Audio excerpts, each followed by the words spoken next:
Probability distribution and expected value की exercise कर रहे हैं हम 5.2 स्टैटिस्टिक्स फॉर मैनेजमेंट की बुक है। इसके शुरू के स्टार्ट के जो क्वेश्चन है वो हम प्रीवियस लेक्चर्स में कर चुके हैं और आज हम कर रहे हैं क्वेश्चन नंबर 12 5.12। ठीक है, तो 5.12 क्वेश्चन में क्या कहते हैं, ये किसी क्लेम के सेटल होने का जो टाइम है उसके बारे में बात कर रहे हैं कि कोई क्लेम जो है वो कितनी टाइम में सेटल होता है। तो उसके लिए इन्होंने जो है वो एक फ्रीक्वेंसी प्रोबेबिलिटी डिस्ट्रीब्यूशन बनाया है ये ग्राफ की शक्ल में। ठीक है, अब प्रोबेबिलिटी डिस्ट्रीब्यूशन जो बनाया है ये कहते हैं कि इस प्रोबेबिलिटी डिस्ट्रीब्यूशन को देखकर आपने बताना है कि एक्सपेक्टेड अमाउंट ऑफ क्लेम जो है to settle, expected amount of time to settle a claim जो है वो कितना होगा, यानी कि एक्सपेक्टेड अमाउंट ऑफ टाइम हमने फाइंड आउट करना है किसी क्लेम को सेटल होने में जितना टाइम लगता है उससे हमें फाइंड आउट करना है। तो जहां पर भी एक्सपेक्टेड का वर्ड आ गया तो इसका मतलब है कि हमने expected value of random variable find out करनी है, यानी कि हमने average value of random variable find out करनी है। तो हमारे पास ये जो हम एक्सपेक्टेड वैल्यू का फॉर्मूला हम लिखते हैं, तो एक्सपेक्टेड वैल्यू का फॉर्मूला हमारे पास है summation expected value of x जो है वो इक्वल है summation x multiply by F of x. X जो है वो क्या है, रैंडम वेरिएबल की वैल्यू है, यानी कि जो आउटकम्स आपके पास हैं जो ये एक्स एक्सिस पर हैं ये एक्स की वैल्यूज हैं और ये जो वाई एक्सिस पर है ये प्रोबेबिलिटीज हैं। तो एफ ऑफ एक्स है ये, यानी यहाँ पर हम प्रोबेबिलिटीज को एफ ऑफ एक्स कहते हैं। ठीक है, तो हमने क्या करना है, एक्स और एफ ऑफ एक्स को मल्टीप्लाई करना है और उससे जो हमारे पास वैल्यूज आएंगी तो वो हमारे पास क्या बनेगा, एक्सपेक्टेड वैल्यूज बनेंगी। तो यहाँ पर सबसे पहले हम टेबल बनाते हैं प्रोबेबिलिटी डिस्ट्रीब्यूशन का। हम सबसे पहले एक्स का कॉलम बनाएंगे और एक्स की वैल्यूज उसमें लिखेंगे। तो एक्स का कॉलम जब हमारे पास बनेगा तो हमारे पास क्या वैल्यूज आएंगी, हमारे पास ये सारी वैल्यूज आएंगी। तो ये देखें क्या है, ये अगर 5 है तो ये 1 है, 2 है, 3 है, 4 है, 5, ये 20 तक वैल्यूज है। तो एक्स की वो सारी वैल्यूज हम लिखते हैं 1 2 3 4 5 6 7 8 9 10 11 12 13 14 15 16 17, आई होप कि इसमें आ जाए 18 19 एंड 20। ठीक है, अच्छा ये हमारे पास वैल्यूज हमारे पास आ गई एक्स की। अब हमने क्या करना है, अब हमने इसके अगेंस्ट इनकी जो फ्रीक्वेंसीज हैं वो लिखनी है। तो इनकी फ्रीक्वेंसीज हम लिख लेते हैं। ये जो फ्रीक्वेंसीज हैं ये हमारे पास इस वाई एक्सिस के ऊपर है। तो देखें वन की जो फ्रीक्वेंसी है वो क्या है, वो 0.02 और 0 के दरमियान में है। तो वन की फ्रीक्वेंसी जो है वो क्या है, वो 0.02 है। तो वन की फ्रीक्वेंसी हमारे पास क्या बनेगी, 0.01 बनेगी। ठीक है, तो वन की फ्रीक्वेंसी हमारे पास बनेगी 0.01, यहाँ पर हम लिखते हैं 0.01। ठीक है, और इसके बाद नेक्स्ट की लिखते हैं। अच्छा, अब टू की फ्रीक्वेंसी लिखते हैं। टू की फ्रीक्वेंसी 0.02, देखिए 0.02 पे आ रहा है, तो 0.02। ठीक है, इसी तरह से बाकी जितने भी नंबर्स हैं उन सब की फ्रीक्वेंसीज हम लिखते जाएंगे। थ्री की फ्रीक्वेंसी है ये, थ्री देखें, थ्री कहाँ पर आ रहा है, थ्री है 0.01, 0.01। इसी तरह से फोर की फ्रीक्वेंसी हमारे पास क्या आएगी, वो है यहाँ पर देखते हैं, फोर की फ्रीक्वेंसी है 0.02। फाइव की फ्रीक्वेंसी है 0.02। ठीक है, इसी तरह से सिक्स की फ्रीक्वेंसी है, सिक्स की फ्रीक्वेंसी भी 0.6 की फ्रीक्वेंसी 0.03 है, इन दोनों के दरमियान में, तो 0.03। सेवन की फ्रीक्वेंसी है, यहाँ पे सेवन को देखते हैं, ये सिक्स है, ये सेवन है, सेवन की फ्रीक्वेंसी है 0.04, तो यहाँ आ जाएगा 0.04। फिर इसके बाद सिक्स सेवन हो गया।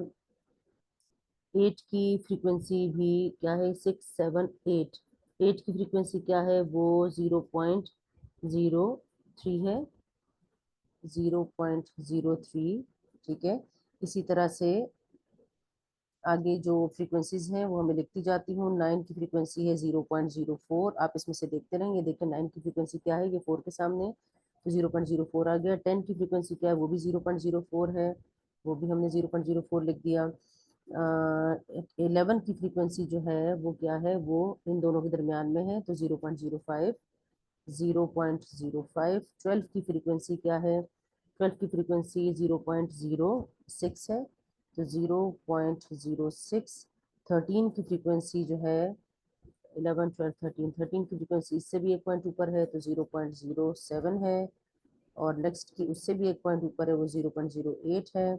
ठीक है, फिर 15 की जो फ्रीक्वेंसी है वो क्या है, वो इसके सामने है, तो वो लिखेंगे 0.10, 0.10। 16 की फ्रीक्वेंसी है 0.09, ये देखिए से एक पॉइंट कम यहाँ पर आ रहा है 0.09, 0.09।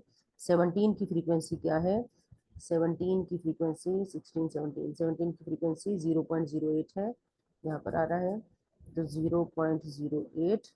और इसके बाद 18 की फ्रीक्वेंसी भी 0.08 है, टेबल में ग्राफ से आप देख सकते हैं। ठीक है, 16 17 18, 18 देखें दोनों बराबर हैं। इसके बाद ये 19 की जो फ्रीक्वेंसी है वो क्या है, वो 0.07 है। दोबारा से देख लेते हैं, हाँ, इन दोनों के दरमियान में तो 0.07, 0.07 फ्रीक्वेंसी नहीं मतलब प्रोबेबिलिटी, और 20 की प्रोबेबिलिटी है 0.06। ये हमारे पास आ गई इनकी प्रोबेबिलिटीज। अब हमने क्या लिखना है, हमने चूंकि एक्सपेक्टेड वैल्यू फाइंड आउट करनी है, तो एक्सपेक्टेड वैल्यू ऑफ एक्स के लिए हम क्या करेंगे, x multiply by F of x करेंगे, इनकी इन दोनों को मल्टीप्लाई करेंगे। तो x multiply by F of x, ये जब मल्टीप्लाई होगा इससे 0.01 ही आएगा। ये 1 की फ्रीक्वेंसी क्या है, 1 की फ्रीक्वेंसी है 0.01, 0.01 लिखा है, ठीक है, तो इससे 0.01 ही आएगा। ठीक है, टू के लिए हमारे पास आएगा, 2 की फ्रीक्वेंसी क्या है, वो 0.02 है, तो इससे हमारे पास 0.04 आएगा, 04।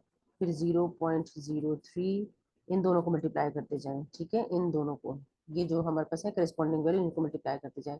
इन दोनों को मल्टीप्लाई करूंगी तो आएगा 0.08, ये मैं जल्दी जल्दी लिखती रहती हूँ, आप साथ साथ मेरे कैलकुलेट करते हैं। 0.18, 0.28, मैं एक्स और एफ एक्स को मल्टीप्लाई करूँ, इन दोनों को मल्टीप्लाई करती जा रही हूँ और यहाँ पर लिखती जा रही हूँ।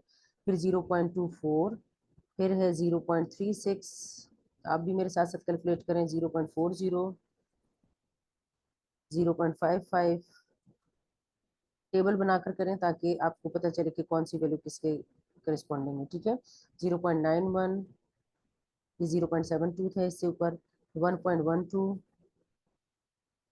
1.5, 1.44, 1.36, 1.44, उसके बाद है 1.33, और लास्ट वैल्यू यहाँ लिखने की जगह नहीं तो मैं यहाँ लिख रही हूँ 1.20, यहाँ लिख रही हूँ 1.20, ये एक्सपेक्टेड एक्स का रिमेनिंग कॉलम यहाँ पर है। ठीक है, ये सारे हमारे पास वैल्यूज आ गए, और इन सबको जब मैं सम करूंगी तो मेरे पास बनता है 13.29। आप भी ऐड करके देख लें, अगर कोई मिस्टेक है तो उसे करेक्ट कर लीजिएगा। तो इसका मतलब ये है कि expected number of months to settle क्या है, 13.29 है। ठीक है, तो ये हमारे पास हो गया क्वेश्चन नंबर 12 का सोल्यूशन।